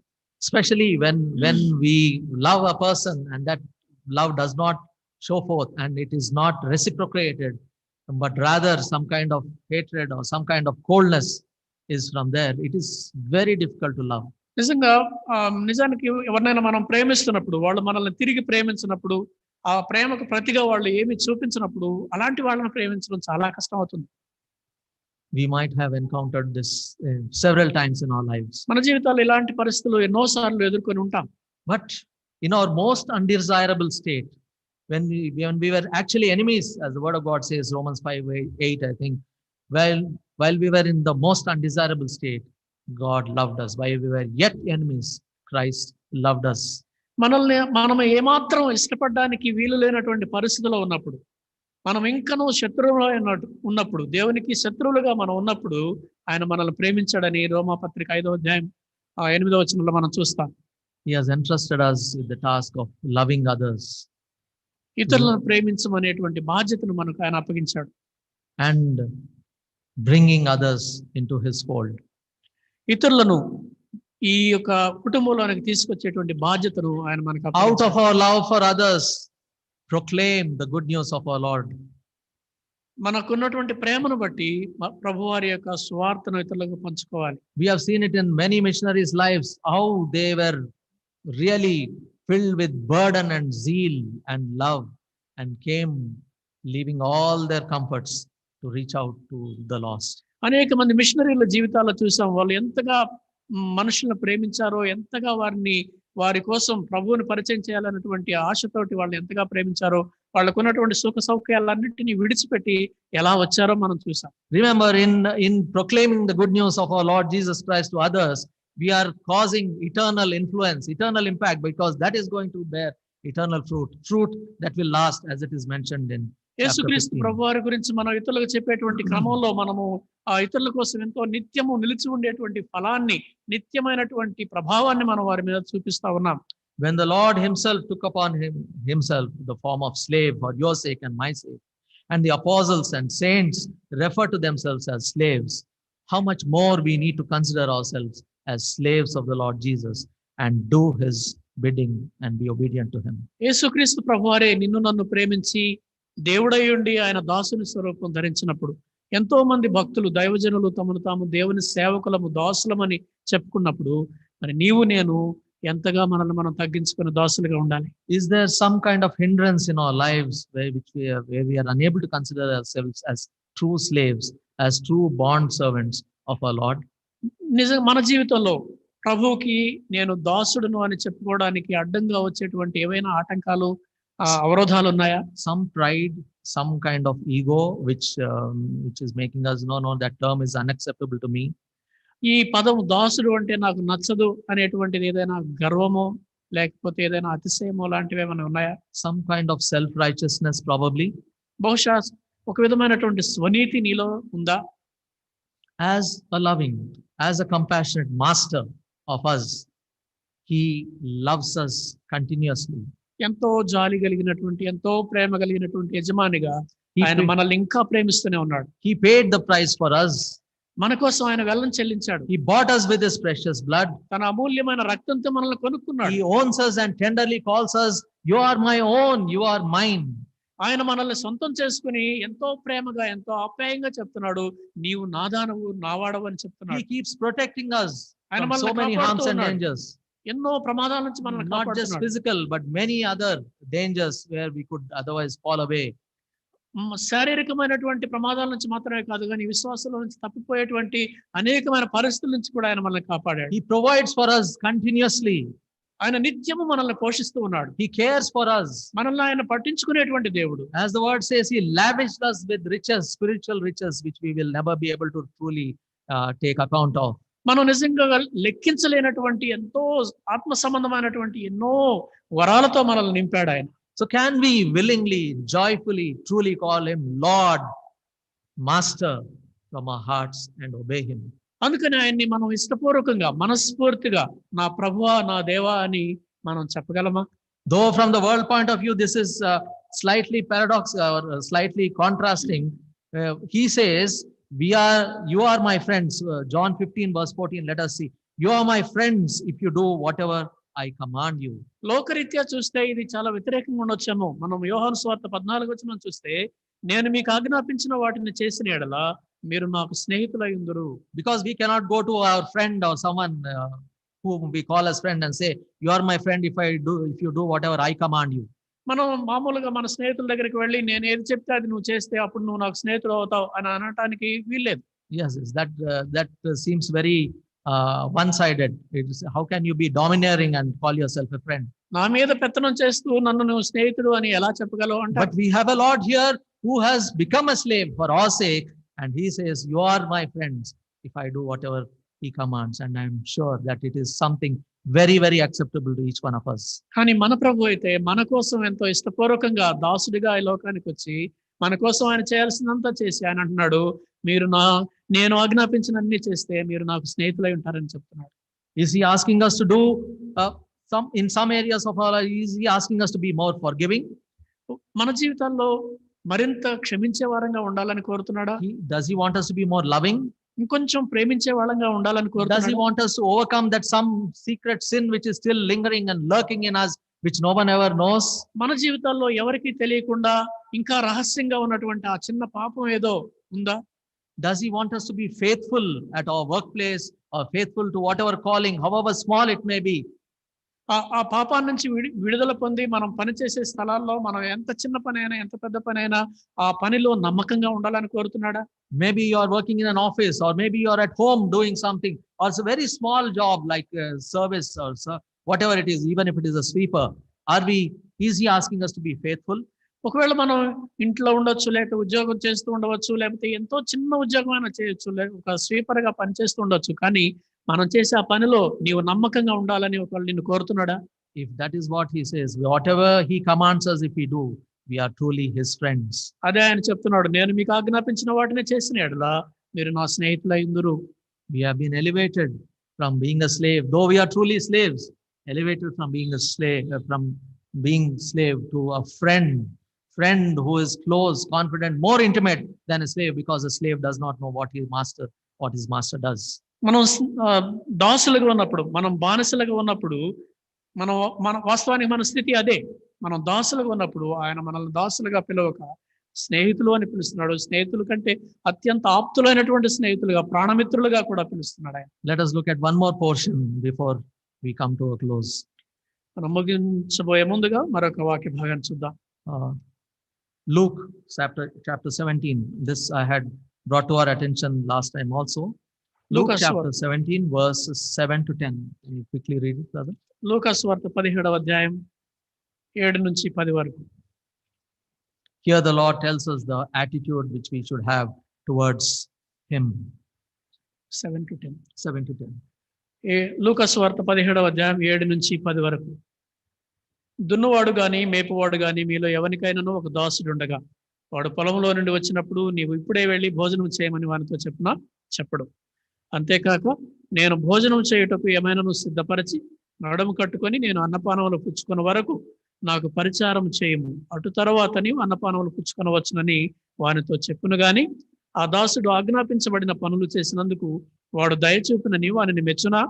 అటువలే మీరును మీకు ఆజ్ఞాపింపబడినవన్నీ చేసిన తర్వాత మేము నిష్ప్రయోజకులమైన దాసులము, మేము చేయవలసినవే చేసి ఉన్నామని చెప్పుడనెను. Yes, we may be thinking, yes, I have done this. This clearly says, if we have a slave who comes from tending or plowing or whatever it is and comes home, మనకు ఒకవేళ నిజంగా ఒక దాసుడుండి అతను బయట పొలం వెళ్ళి పశువులను మేపుకొనో లేకపోతే పొలంలో పనిచేసో ఇంటికి వచ్చిన తర్వాత The Lord is telling his disciples this. ప్రభువారు తన శిష్యులతో చెప్తున్నారు, If he comes, will you say, come and eat, come and drink along with me? No. If he's a slave, you will treat him that way. You will say, go, change your clothes, cook, and then change your clothes properly and come and serve. And after I eat, then you can go and eat. అలాగైతే అలాంటి దాసుడిని ఇంటికి రాగానే "అరే, కష్టపడొచ్చావు, మంచిగా భోజనం చేసి స్నానం చేసి భోజనం చేయి" అని చెప్తాడా? అలా చెప్పడు. కానీ నువ్వు వెళ్ళి బట్టలు మార్చుకొని నా కోసం వంట చేసి తీసుకొచ్చి నాకు మంచిగా బట్టలు వేసుకొని మళ్ళీ నాకు వడ్డించు అని చెప్తాడు. And because he's a slave, he may not even thank him for what he is doing. అంత మాత్రమే కాదు, తను ఒక దాసుడు కాబట్టి తను చేసిన పని కోసం కనీసం థ్యాంక్ యూ అని కూడా చెప్పే పరిస్థితులు ఉండవు. And now he turns it on his disciples. If you are having like that, you are doing like that, because they very well understood the slaves were existing then, and they understood that this is how a slave is treated. ఆ విధంగా ఆ రోజుల్లో దాసులు బానిసలు ఉండేవాళ్ళు కాబట్టి ఈ శిష్యులకు ఈ మాటలు బాగా అర్థమై ఉంటాయి. So he says in verse 10, so you too, when you do all the things which you are commanded, say, we are unworthy, unprofitable servants or slaves. అందుకని ఆయన 10వ వచనంలో అంటున్నాడు, అటువలే మీరును మీకు ఆజ్ఞాపింపబడినవన్నీ చేసిన తర్వాత మేము నిష్ప్రయోజకులమైన చేయవలసినవే చేస్తున్నామని చెప్పండి. Yes, we have done only what we ought to have done. మేము చేయాల్సిందే, మేము చేసి ఉండాల్సిందే చేశాం. I have done so much for the Lord. I have toiled so much for the Lord, is what probably some of us may be thinking. Some of us are very, very deeply involved in some ministries or whatever we are doing. మనలో చాలా మంది మీ కొన్ని పరిచర్యల్లో ఉండి ఉంటాము, ఎంతో సేవ చేశాము అనుకోవచ్చు. కొన్నిసార్లు ప్రభు కోసం నేను ఎంత కష్టపడ్డానో, ఎంత సేవ చేశానో అని. We have only done what we should have done. అయితే నేను చేయవలసిందే చేశాం మనం. There is much more which I should actually do. నేను ఇంకా చేయాల్సింది చాలా ఉంది. As a willing and joyful servant or slave of the Lord, there is much more I should actually be doing. మనము యేసు ప్రభువారికి ఇష్టమైనటువంటి ప్రియమైనటువంటి దాసులంగా, ఆయనకు లోబడేటువంటి దాసులంగా మనం చెప్పాల్సిన మాట ఏంటంటే, నేను చేయవలసింది ఇంకా ఎంతో ఉంది, చాలా ఉంది. Implicitly obeying him, ఏ మాట లేకుండా, ఇంకొక మాట చెప్పకుండా ఆయనకు లోబడము, not expecting any word of appreciation or thanks, ఏ మాత్రమో అభినందన, మెచ్చుకోలు లేకపోతే కృతజ్ఞతలు ఆశించకుండా, and say, oh Lord, we have done only what we ought to have done. అప్పుడు చెప్పాల్సింది ఏంటంటే, అయా మేము చేయవలసిందే చేశాము. May the Lord help us to understand this meaning and make us willingly to be his dulai or slaves for him. ఈ సంగతులు, ఈ దాసుడు అనేటువంటి సత్యాన్ని మనం అర్థం చేసుకొని నిజంగా ఆయనకు ఇష్టమైనటువంటి, ఆయనకు లోబడేటువంటి దాసులుగా, బానిసలుగా ఉండడానికి దేవుడు మనకు సహాయం చేయనుగా. Though we are promised rewards after we complete our journey, when we go and meet the Lord at the judgment seat, though we are promised rewards, let us rise to a state or level where, reward or no reward, I will be true and faithful and do the bidding of my master, sovereign Lord. ఈ లోకయాత్రను మనం ముగించుకొని పరలోకానికి వెళ్ళిన తర్వాత మనకు బహుమానాలు వస్తాయి, నిజమే. కానీ ఈ లోకంలో ఉన్నంత వరకు ఒకవేళ బహుమానం ఉన్నా లేకపోయినా సరే, నేను నిజమైనటువంటి నా ప్రభువుకి నేను దాసుడిగా, బానిసగా పనిచేస్తాను అనేటువంటి తీర్మానానికి మనం వద్దాం. Finally, I would like to just sign off with a wonderful song, the lyrics of the song, which I have heard as a youngster. My parents had sung this, and I am sure some of us know it. It is mentioned, I don't know whether it is easy to translate, but it is written in the 1800s. O Jesus, I have promised to serve thee to the end. Be thou forever near me, my master and my friend. I shall not fear the battle if thou art by my side, nor wander from the pathway if thou wilt be my guide. O Jesus, thou hast promised to all who follow thee that where thou art in glory, there shall thy slave or servant be. And Jesus, I have promised to serve thee to the end. Oh, give me grace to follow my master and my friend. Oh, let me see thy footmarks and in them plant my own. My hope to follow duly is in thy strength alone. Oh, guide me, call me, draw me, uphold me to the end, and then to rest receive me, my Savior and my friend. నేను చిన్నప్పుడు విన్నటువంటి ఒక పాట నాకు గుర్తుకొస్తా ఉంది. ఆ పాటను నేను మీకు చదివి వినిపిస్తాను. దాని అర్థం క్లుప్తంగా చెప్తాను తెలుగులో కూడా. యేసయ్యా, నేను నిన్ను అంతం వరకు సేవ చేస్తాను అని నీకు మాటిచ్చాను. శాశ్వతంగా నాకు దగ్గరగా ఉండు. ఓ నా ప్రభువా, నా యజమాని, నేనిక ఏ పోరాటానికి భయపడను. నీవు నా ప్రక్కనుంటే చాలు. నీవు నాకు మార్గదర్శిగా ఉంటే చాలు. నేనిక ఎప్పటికీ దారి తప్పిపోను. యేసయ్యా, నువ్వు నాకు వాగ్దానం చేశావు కదా.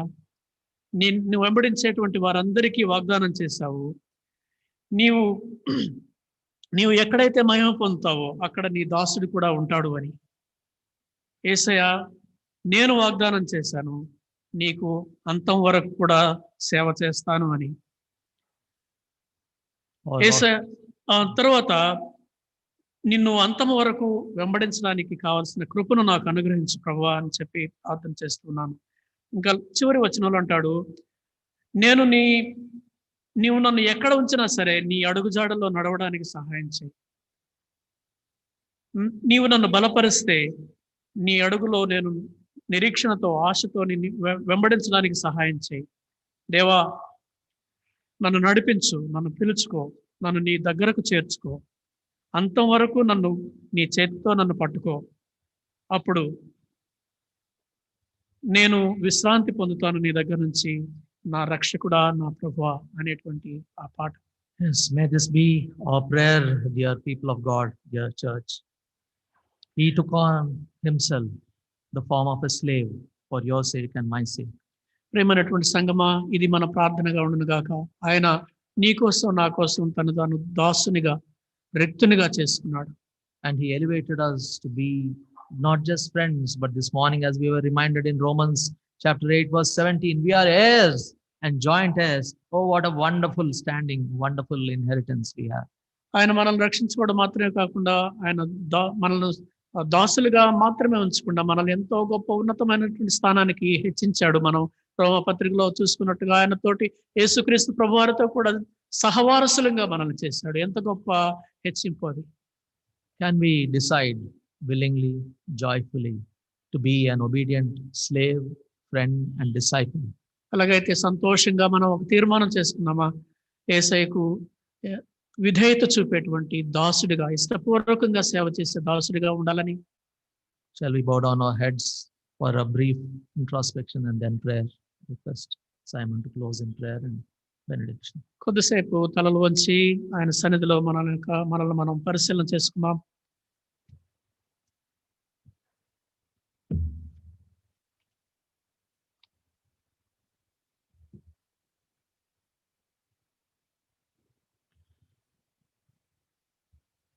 ప్రేమగల మా తండ్రి, దయగల ప్రభువా, మీకు వందనాలు చెల్లిస్తున్నాం. భూమి ఆకాశములు పట్టజాలన్నటువంటి మహాదేవుడు, సర్వాధికారివి, సార్వభౌముడైనటువంటి దేవుడు, సమస్తాన్ని సృజించినటువంటి మా సృష్టికర్తవు, దేవునితో కూడా సమానుడవుగా ఉండి మా కోసం నాయన మీరు మమ్మల్ని ప్రేమించి పాపం అనేటువంటి సంతలో నుంచి మమ్మల్ని విడిపించడానికి నాయన మేము తగ్గించుకొని నరరూపిగా ఈ లోకానికి వచ్చి దాసుని కంటే తక్కువగా మిమ్మల్ని మీరు తగ్గించుకున్నారు ప్రభువా. మీకు వందనాలు చెల్లిస్తున్నాం నాయన. ఆ ప్రేమను నాయన మేము అర్థం చేసుకోలేము. ఎంత గొప్ప ప్రేమ, ఎంత ఆశ్చర్యకరమైనటువంటి ప్రేమతో మమ్మల్ని ప్రేమించారు మా ప్రభువా. మీకు వందనాలు చెల్లిస్తున్నాం.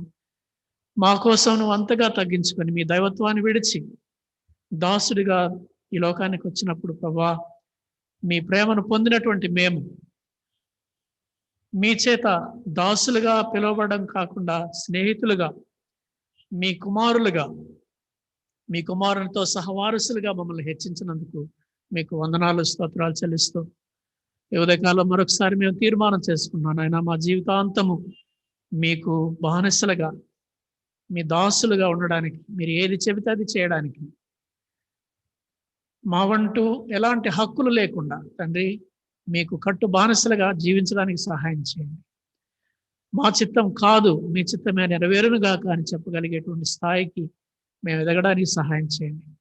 మరొకసారి మమ్మల్ని సంపూర్ణంగా మీకు అర్పించుకుంటూ ప్రభువా, ఈ విధంగా మేము జీవితాంతం జీవించడానికి సహాయం చేయమని యేసుక్రీస్తు వారి శ్రేష్టమైన నామమున ప్రార్థించి స్తుతించి వేడుకుంటున్నాము తండ్రి. ఆమేన్. మన తండ్రి అయిన దేవుని ప్రేమ, ప్రభువైన యేసుక్రీస్తు వారి కృప, పరిశుద్ధాత్మ దేవుని యొక్క నడిపింపు సహవాసము మనందరికీ సదాకాలం తోడైండును గాక. ఆమేన్. God bless you. Continue to ponder over